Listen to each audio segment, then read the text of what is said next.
गोवर्धन पूजा में गोधन यानी गायों की पूजा की जाती है। शास्त्रों में बताया गया है कि गाय उसी प्रकार पवित्र होती जैसे नदियों में गंगा। गाय को देवी लक्ष्मी का स्वरूप भी कहा गया है। देवी लक्ष्मी जिस प्रकार सुख समृद्धि प्रदान करती हैं, उसी प्रकार गौ माता भी अपने दूध से स्वास्थ्य रूपी धन प्रदान करती है।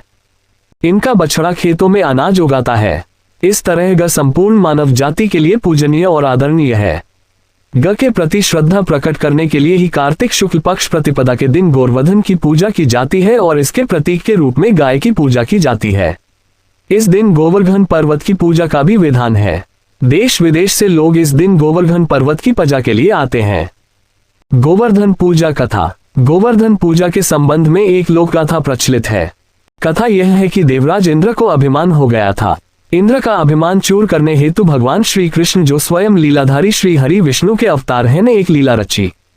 प्रभु की इस लीला में यूं हुआ कि एक दिन उन्होंने देखा कि सभी ब्रजवासी उत्तम पकवान बना रहे हैं और किसी पूजा की तैयारी में जुटे। श्री कृष्ण ने बड़े भोलेपन से मैया यशोदा से प्रश्न किया, मैया ये आप लोग किनकी पूजा की तैयारी कर रहे हैं? कृष्ण की बातें सुनकर मैया बोली, लल्ला हम देवराज इंद्र की पूजा के लिए अन्नकूट की तैयारी कर रहे हैं। मैया के ऐसा कहने पर श्री कृष्ण बोले, मैया हम इंद्र की पूजा क्यों करते हैं? मैया ने कहा, वह वर्षा करते हैं जिससे अन्न की पैदावार होती है, उनसे हमारी गायों को चारा मिलता है। भगवान श्री कृष्ण बोले, हमें तो गोवर्धन पर्वत की पूजा करनी चाहिए क्योंकि हमारी गायें वहीं चरती हैं। इस दृष्टि से गोवर्धन पर्वत ही पूजनीय है और इंद्र तो कभी दर्शन भी नहीं देते, वह पूजा न करने पर क्रोधित भी होते हैं, अतः ऐसे अहंकारी की पूजा नहीं करनी चाहिए।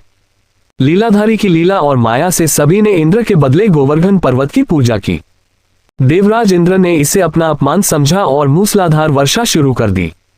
प्रलय के समान वर्षा देखकर सभी ब्रजवासी भगवान कृष्ण को कोसने लगे कि सब इनका कहाँ मानने से हुआ है।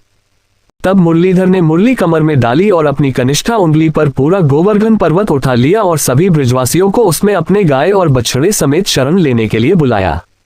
इंद्र कृष्ण की यह लीला देखकर और क्रोधित हुए, फलत वर्षा और तेज हो गई।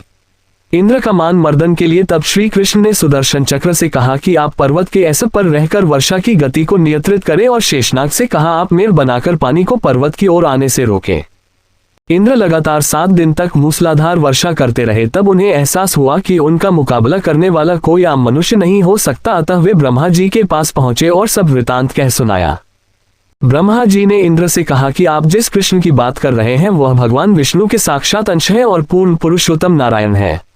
ब्रह्मा जी के मुख से ये सुनकर इंद्र अत्यंत लज्जित हुए और श्री कृष्ण से कहा कि प्रभु मैं आपको पहचान न सका, इसलिए अहंकारवश भूल कर बैठा। आप दयालु हैं और कृपालु भी, इसलिए मेरी भूल क्षमा करें। इसके पश्चात देवराज इंद्र ने मुरलीधर की पूजा कर उन्हें भोग लगाया। गोवर्धन पूजा विधि। इस पौराणिक घटना के बाद से ही गोवर्धन पूजा की जाने लगी। ब्रजवासी इस दिन गोवर्धन पर्वत की पूजा करते हैं। गाय बैल को इस दिन स्नान कराकर उन्हें रंग लगाया जाता है व उनके गले में नई रस्सी डाली जाती है। गाय और बैलों को गुड़ और चावल मिलाकर खिलाया जाता है। कथा अच्छी लगी हो तो वीडियो को लाइक करें। मोहित यादव पुजारी चैनल को सब्सक्राइब करें। सभी शिव भक्त ओम नमः शिवाय।